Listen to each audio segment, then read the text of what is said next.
Hello, everyone. This is Pete Petrie coming to you from Melbourne, Florida, to present to you the most amazing piece of wrestling history I've ever owned. These pair of shoes you see sitting here in front of the Wrestling Frank Gotch World Champion book there. Anyways, I had the opportunity to obtain these shoes here recently. I remember seeing these exact shoes about 25 years ago. They were held in a private collection. I recently had the opportunity of getting these shoes, and I am absolutely beyond excited. And they're an absolute match to what's in the photos, but these are some early Spaldings, circa 1908 to 1913, worn by that man in the picture there, world champion Frank Alvin Gotch from Humboldt, Iowa. Look at the wear. That's amazing.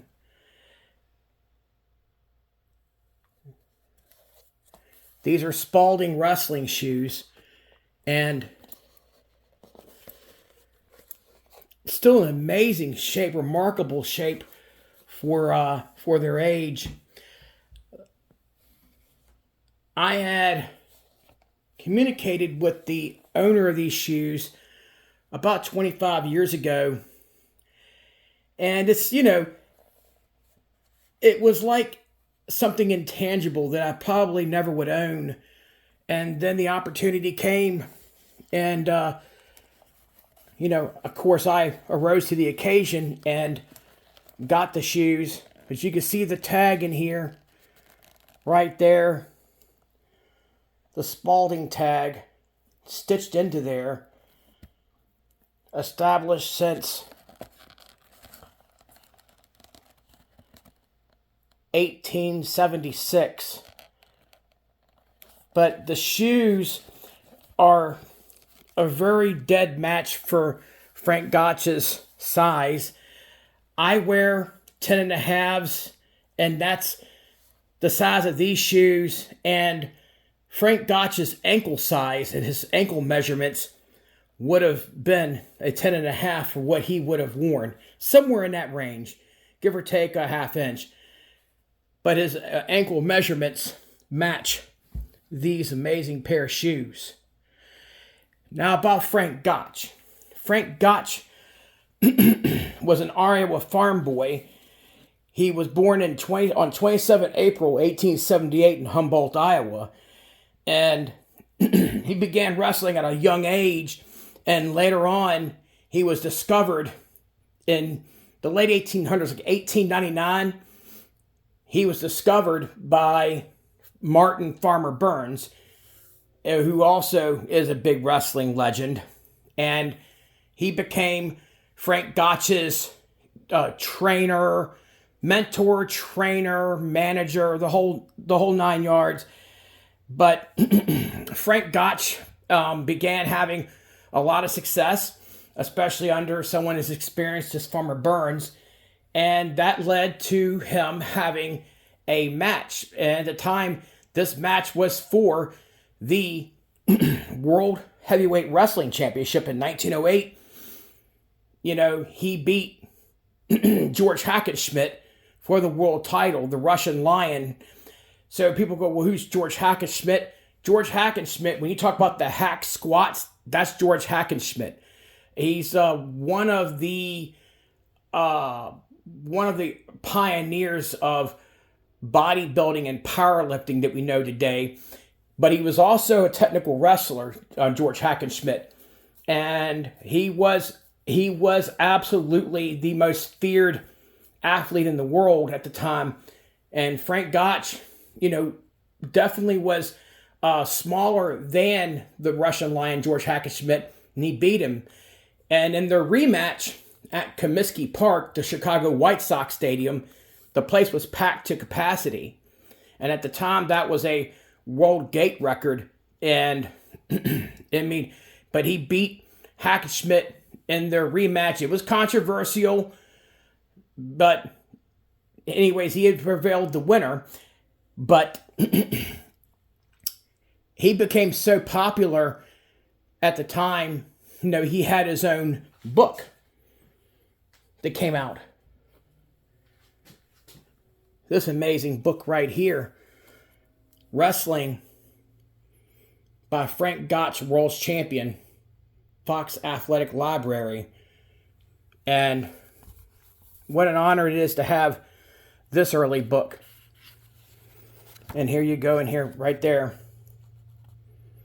is Frank Gotch on one of the opening pages.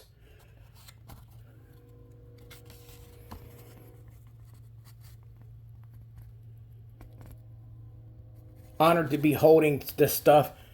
There's people going, well, you're holding it barehanded. I prefer handling stuff barehanded. Now, I wash my hands thoroughly before I ever touch things like this. I believe you can actually do more damage wearing gloves, because here I can feel if my hand across the paper or across the fabric of a shoe, etc. But that's neither here or there right now. But it's awesome holding this in my hand here. And I'll show you. I'm going to bring my camera off the cradle and show you here.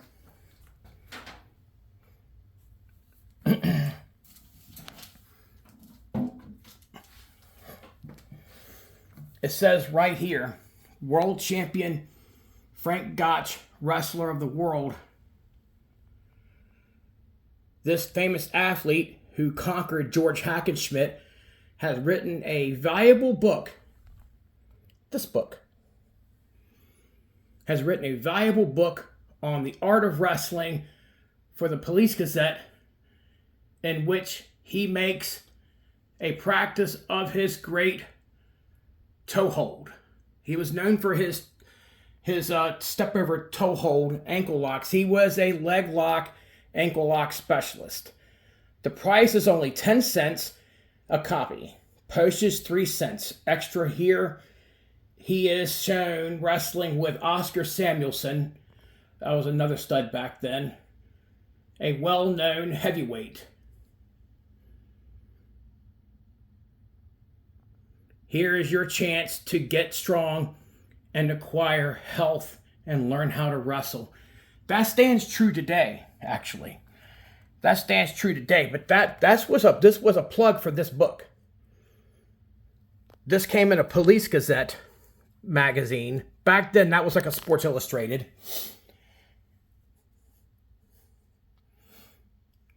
But a lot of people can stand to learn wrestling today.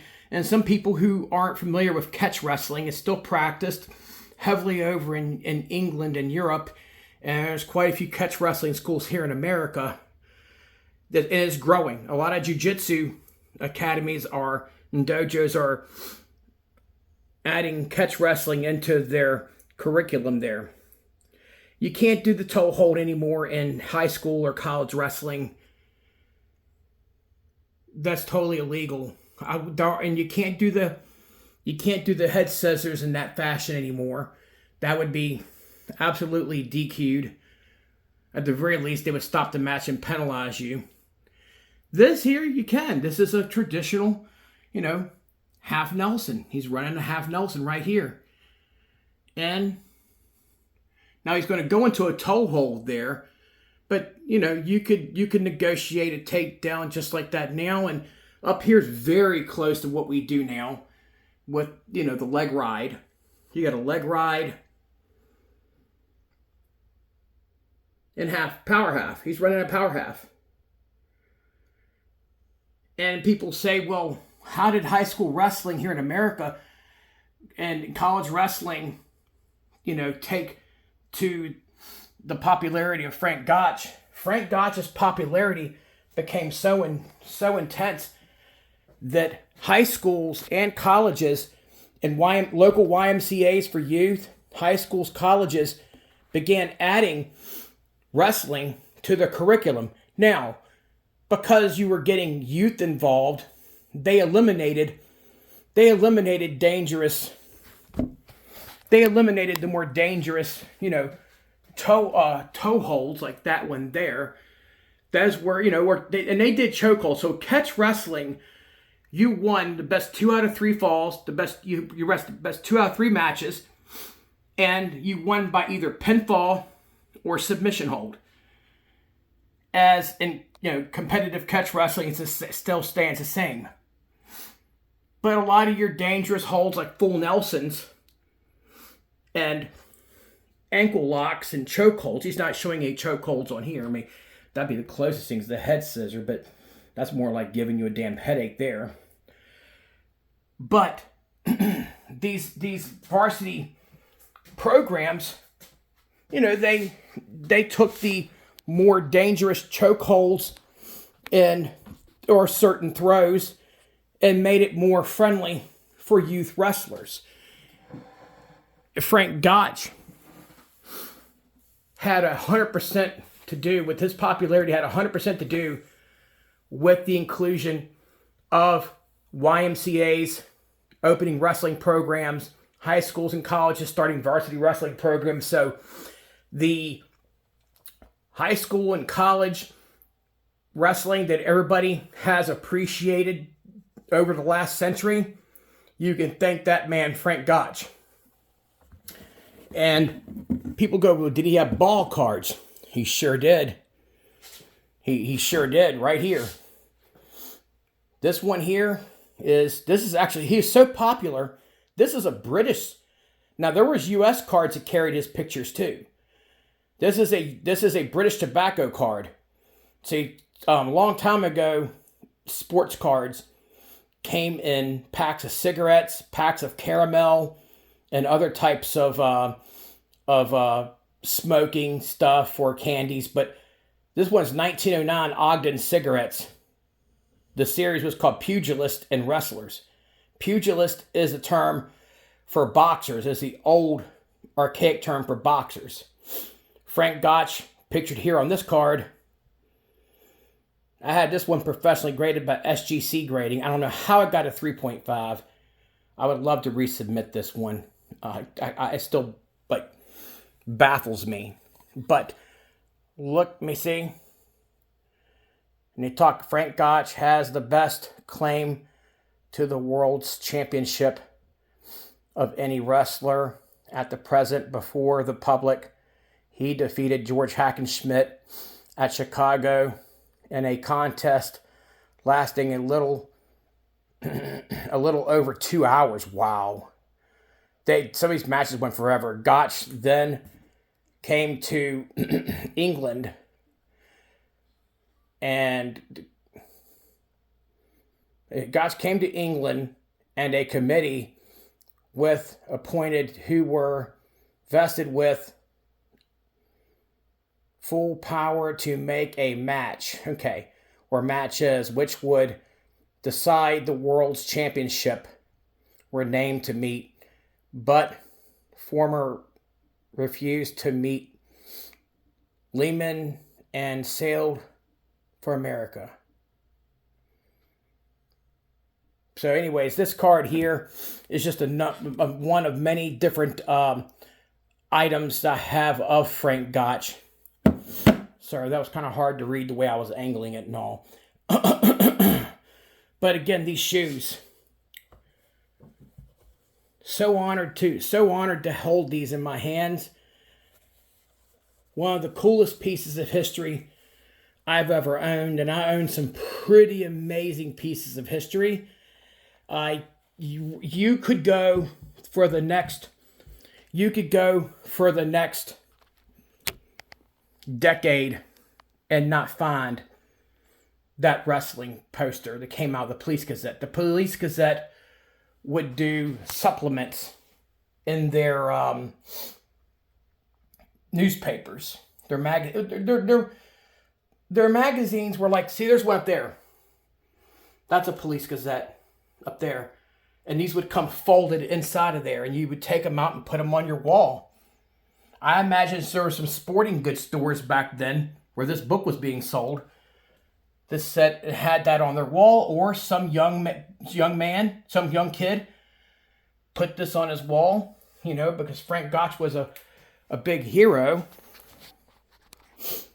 Anyways, just one of my favorite pieces And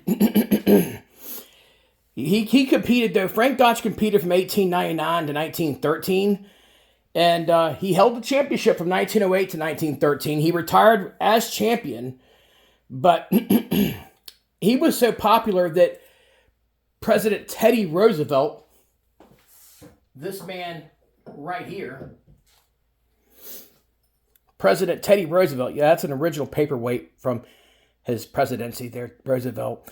I told you I have amazing stuff around here. President Teddy Roosevelt actually surprised Frank Gotch. Frank Gotch did not know this was going to happen. And Roosevelt was known for holding boxing and wrestling and judo matches, which he practiced all of those. Roosevelt did judo, wrestling, and boxing. And he held matches at the White House. Surprise! Doesn't that sound familiar right now? So it's no new thing that sporting events or matches were held at the White House. But Frank Gotch, with no notice, he had been invited to the White House by Teddy Roosevelt. He shows up, and all of a sudden, he had a pair of wrestling trunks. Roosevelt had a pair of wrestling trunks and wrestling, footgear, ready for this man to wrestle. Well, who did he have to wrestle? At the time, the top judoka, judo player in the world from Japan. And Gotch accepted, of course. The President of the United States has said, hey, you're going to wrestle here at the White House today. And, what are you going to turn him down? Well, he ended up finishing the Japanese wrestler in short order, judo player. He ended up finishing the judo player in really quick order. And that's what they will call like a judo competitor, a judo player. But that's how popular he was, that the president invited him to the White House impromptu, and he ended up beating the Japanese, one of the top judo players in the world. I don't have his name on hand. That could be pulled up with some quick research, but I'm running a video right now. But today in Humboldt, Iowa, they have a statue of Frank Gotch there. They have a huge, larger-than-life bronze statue of him. If you go to any of the Wrestling Hall of Fames, you will see stuff about Frank Gotch. Go research on the internet. Know your history. There's so many wrestlers that don't understand their lineage, how things came to be, who past champions are. And it's a shame when wrestlers can tell you more about NFL legends or baseball legends or basketball legends or hockey legends, but they have a hard time articulating. Even there's young kids today that I run into in wrestling that I have to tell about Dan Gable. And so that's what I try to do, is educate people on the history of wrestling. So, dig in there, because once you look up Frank Gotch, you're going to see George Hackenschmidt's name. And then you're going to see Farmer Burns' names. And then you're going to see Ad Santel's name. And then you're going to see Earl Caddock's name. And then you're going to hear about Ed Strangler Lewis's name. And then that's going to lead to looking up amateur wrestling legends' names from the teens, 20s, 30s, 40s, and so forth. And then that's going to lead you to the current day. But it was pioneers like this that popularized wrestling in the early 1900s. And like I said, Gotch was, even back then, there were a lot larger heavyweights than him. Joe Rogers was one of them. But he was undersized versus a lot of them. He was 5'11", 210 pounds. 5'11", so he's just under 6 foot. 5'11", 210 pounds, solid muscle. Now, does he look like some of the roided athletes today? No. I guarantee you, if somebody grabbed a hold of him right now, they would know what time it was. This guy was known, Frank Gotch, trained under Farmer Burns, and he was known for his amazing conditioning.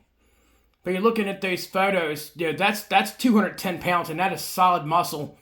Old school, back when they were slinging kettlebells. Like some of the young athletes now are like, we discovered kettlebells. I'm like, oh, okay. You discovered kettlebells. So the gentleman that he beat, when it talks about that he beat George Hackenschmidt, when it says that he conquered George Hackenschmidt, you ever heard of hack squats?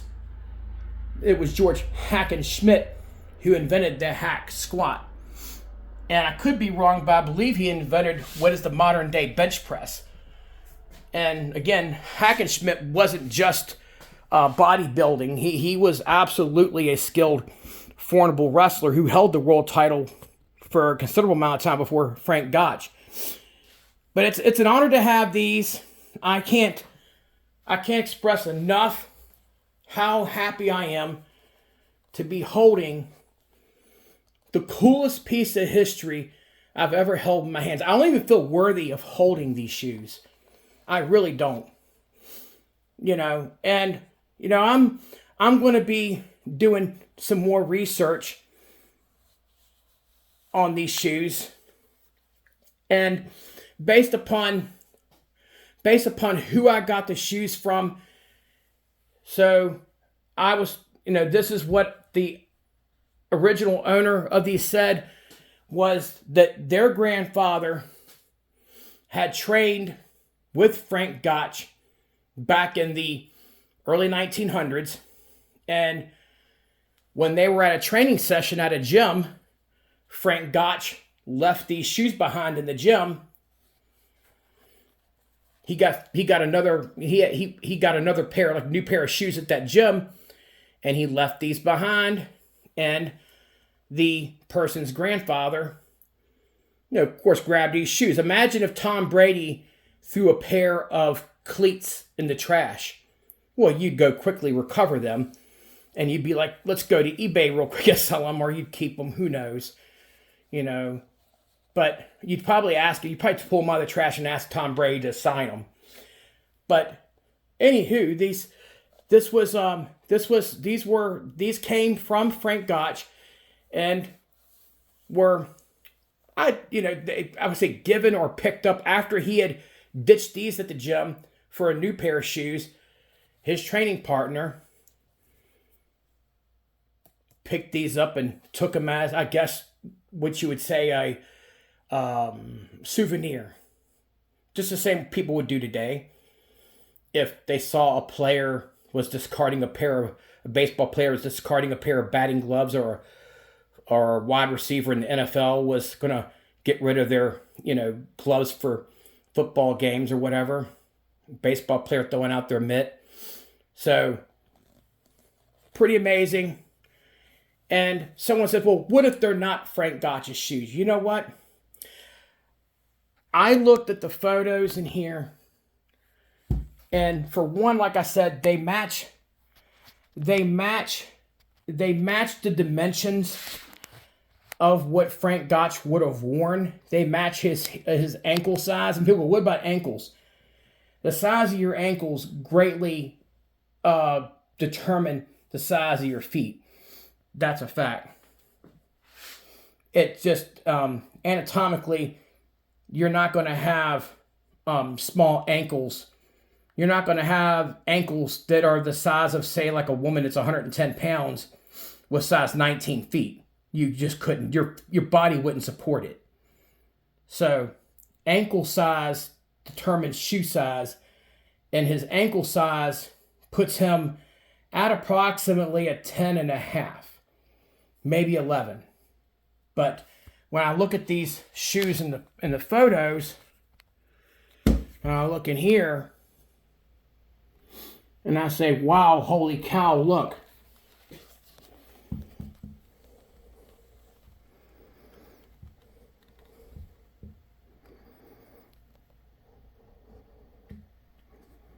Let me get a better angle at that. Hold on.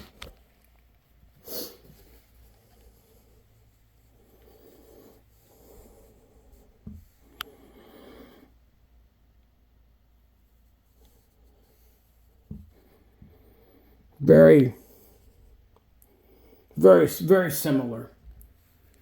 Very similar.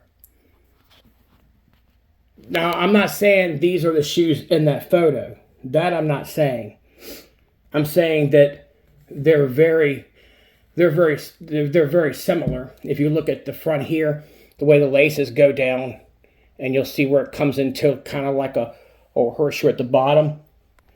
And then you look at here, and it goes down right into here the same way. Pretty wild. How many of these shoes exist? Just so what I was saying earlier, whether or not these were Frank Gotch's shoes, the fact that these exist, I mean, how many pairs of baseball cleats are around from 1908 to 1913? Wrestling shoes were even much more scarce. And they're in amazing condition. And most people wouldn't have saved these if it was just from some schmuck that was, some scrub that was just a journeyman wrestler working out at the YMCA. They wouldn't have saved these. Those would have went to the scraps and to the dumps and all. So I believe they were, based upon the person I know who had them as well. And like I said, they're a dead ringer for the shoes.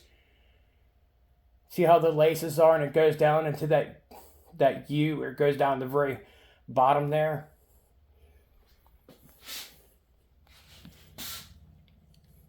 Does the same way in here. Let me see. Get in the light again. Yeah, right. He goes here. And you can imagine he had those shoes on tight. These are not tied up. I had someone ask me the other day, go, did you try them on? No, I'm not trying these on.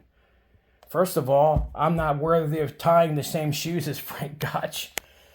But these are amazing. And like I said, I'm going to do more videos sharing some of my wrestling history. It took me a while to set up. I don't have all the fancy technology that some people have, and the fancy setups that I wanted to try to make this as presentable as possible with the least amount of distractions. The least amount of distractions in the video. But just like I said, just an honor to have these pair of shoes here, and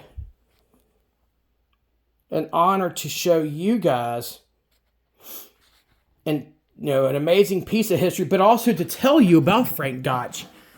There's not enough young people who, even people my age in wrestling, that there's a handful of people who know who he is, and people people who are really into grappling and the jiu-jitsu and in the catch wrestling community, they know who he is.